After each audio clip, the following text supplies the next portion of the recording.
ఉదయం లేవంగానే చాలా హడావిడిగా ఉంటుంది కదండి. ఏదో ఒక టిఫిన్ చేయాలి, టిఫిన్ చేసిన తర్వాత దానికి ఏదో ఒక సైడ్ డిష్ చేయాలి అనుకుంటాం కదా. ఎక్కువ హడావిడి లేకుండా, అస్సలు సైడ్ డిష్తో పని లేకుండా, పిల్లలు చాలా ఇష్టంగా తినే ఒక హెల్తీ బ్రేక్ఫాస్ట్ ఎలా చేయాలో చూద్దామండి. ఇది ఆఫీస్కి లంచ్ బాక్స్కే ఇవ్వచ్చు, అలాగే పిల్లలకు కూడా లంచ్ బాక్స్కే ఇవ్వచ్చు అండి. టేస్ట్ చాలా బాగుంటుంది, హెల్త్ కూడా చాలా మంచిది. ఇప్పుడు ఎలా చేయాలో చూద్దాం. ముందుగా మనం ఒక ప్లేట్ తీసుకొని ఇందులో ఒక కప్పు గోధుమ పిండి వేసుకోవాలి. కొద్దిగా వాము బాగా ఇలా క్రష్ చేసుకొని వేసుకొని, తగినంత సాల్ట్ వేసుకొని, ఇందులో ఒక 2 టేబుల్ స్పూన్లు ఆయిల్ కూడా వేసుకొని, కొద్దిగా వాటర్ వేసుకుంటూ చపాతీ ముద్దలా కలుపుకోవాలి. ఇలా బాగా మెత్తగా చపాతీ ముద్దలా కలుపుకొని దీనిపైన మూత పెట్టుకొని పక్కన ఉంచుకుందాము. ఇప్పుడు 2 ఉల్లిపాయలు తీసుకొని ఇలా సన్నగా కట్ చేసుకొని తీసుకోవాలి. ఇలా మనము విడివిడిగా తీసేసుకోవాలి. ఇలా తీసుకున్న తర్వాత ఇలా పొడి పొడిగా వస్తుంది మనకు ఆనియన్స్ అంతా కూడా. ఇప్పుడు ఇందులో కొద్దిగా పసుపు, కొద్దిగా కారం, కొద్దిగా ధనియా పౌడర్, కొద్దిగా గరం మసాలా వేసుకోవాలి. అలాగే కొద్దిగా జీలకర్ర కూడా ఇలా క్రష్ చేసుకొని వేసుకోవాలి. తురుముకున్న అల్లం కూడా వేసుకొని, సన్నగా కట్ చేసుకున్న పచ్చిమిరపకాయ ముక్కలు కూడా వేసుకోవాలి. తర్వాత తగినంత సాల్ట్ వేసుకొని 2 స్పూన్లు బొంబాయి రవ్వ వేసుకోవాలి. అలాగే 2 స్పూన్లు శనగపిండి వేసుకోవాలి. ఈ శనగపిండి బొంబాయి రవ్వ వేయడం వల్ల ఇందులో వాటర్ అనేది రిలీజ్ అవుతుంది కదండి ఆనియన్స్లో. ఆ రిలీజ్ అయిన వాటర్ని ఇదంతా కూడా చక్కగా పీల్చుకుంటుంది మనం వేసుకున్న రవ్వ, శనగపిండి కూడా. ఇప్పుడు ఇందులో సన్నగా కట్ చేసుకున్న కొత్తిమీర, కరివేపాకు, కొద్దిగా పుదీనా కూడా వేసుకున్న ఫ్లేవర్ చాలా బాగుంటుంది. ఈ మొత్తం కూడా ఆనియన్స్కి ఇలా పట్టించుకోవాలి. ఇప్పుడు వాటర్ని చూడండి అస్సలు రిలీజ్ కాదు. చూడండి బాగా ఈ పిండి అనేది ఒకసారి మళ్ళీ కలుపుకొని ఇలా కాస్త పెద్ద ముద్దల్లాగా చేసుకోవాలి. చిన్న చిన్న ఉండలు కాకుండా పెద్ద పెద్ద ఉండల్లాగా చేసుకోవాలి.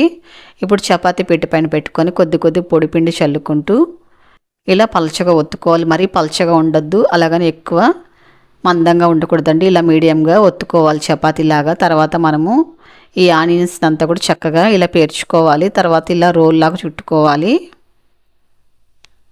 ఇలా బాగా రోల్లాగా చుట్టుకున్న తర్వాత ఇప్పుడు మనము దీన్ని సెంటర్లో కట్ చేసుకోవాలండి చాక్తో. ఇలా కాస్త మనం గట్టిగా ప్రెస్ చేసామంటే చక్కగా ఆనియన్ అంతా కూడా కట్ అయిపోతుంది. చూడండి ఇలా లేయర్గా వస్తుంది. ఇప్పుడు దీనిపైన మనం కొద్దిగా పొడిపిండి అనేది చల్లుకొని ఇలా రోల్లాగా చుట్టుకోవాలి. పొడిపిండి చల్లడం వల్ల మనకు పొరలుగా వస్తుందండి. కాబట్టి మీరు ఖచ్చితంగా పొడిపిండి అనేది చల్లుకోండి మర్చిపోకుండా. చూడండి చక్కగా ఇలా రోల్లాగా చేసుకున్న తర్వాత ఇప్పుడు దీనిపైన కొద్దిగా తెల్ల నువ్వులు వేసుకోవాలి. అలాగే కొద్దిగా కొత్తిమీర కూడా వేసుకొని, ఇప్పుడు కొద్దిగా పొడిపిండి చల్లుకొని, ఇప్పుడు చపాతీ కర్రతో లైట్గా ఇలా ఒత్తుకోవాలి. మరి ఎక్కువ పలచగా వద్దండి, కాస్త మందంగానే ఇలా ఒత్తుకోవాలి. చూడండి ఇలా ఒత్తుకొని తీసేసుకోవాలి. చక్కగా మనం వేసుకున్న కొత్తిమీర అలాగే నువ్వులు కూడా చక్కగా అంటుకున్నాయి చూసారా. స్టవ్ పైన దోస తవ్వ పెట్టుకుని కొద్దిగా ఆయిల్ వేసుకొని ఈ పరాటా కూడా వేసేసుకొని ఇప్పుడు మీడియం ఫ్లేమ్లో పెట్టుకోవాలండి. తర్వాత పైన కూడా కొద్దిగా ఆయిల్ వేసుకొని మీడియం ఫ్లేమ్లోనే పెట్టుకొని ఫ్రై చేసుకున్నారంటే లోపల కూడా ఆనియన్ కూడా చక్కగా కుక్ అయ్యి బాగా మంచి కలర్లో వస్తుందండి. బాగా క్రిస్పీగా వస్తుంది పైనంతా కూడా. ఎప్పుడు చేసే బ్రేక్ఫాస్ట్ కాకుండా ఇలా చేసి పెట్టండి, చాలా త్వరగా అయిపోతుంది. పిల్లలు కూడా చాలా ఇష్టంగా తింటారు. చూడండి ఎంత కలర్ఫుల్గా ఉందో, అసలు నువ్వులు కూడా మాడిపోలేదు, చక్కగా ఫ్రై అయ్యింది. అన్నీ కూడా ఇలా ఫ్రై చేసుకొని తీసేసుకోవడమే అండి. చూడండి ఎంత కలర్ఫుల్గా ఉన్నాయి చూడ్డానికి. వేడిగా తినండి, చాలా బాగుంటుంది. అసలు సైడ్ డిషే అవసరం లేదండి, అలాగే తినేస్తారు పిల్లలు. లంచ్ బాక్స్కి ఇచ్చినా కూడా మనం పొద్దున పూట బ్రేక్ఫాస్ట్గా తినొచ్చు, నైట్ పూట డిన్నర్కి కూడా తీసుకోవచ్చు అండి. చూడండి ఇలా నలపంగానే ఎన్ని పొరలు అనేది వస్తున్నాయో, చక్కగా పొరలుగా వస్తుందండి పరాటా లాగా. చాలా టేస్టీగా ఉంటుంది. తప్పకుండా ట్రై చేయండి. ట్రై చేసిన తర్వాత ఎలాగుందో టేస్ట్ కామెంట్ చేయడం అస్సలు మర్చిపోకండి. అలాగే ఇంత మంచి రెసిపీకి తప్పక లైక్ చేయండి. మన ఛానల్ ఫస్ట్ టైం చూస్తున్నట్లయితే సబ్స్క్రైబ్ చేసుకోండి.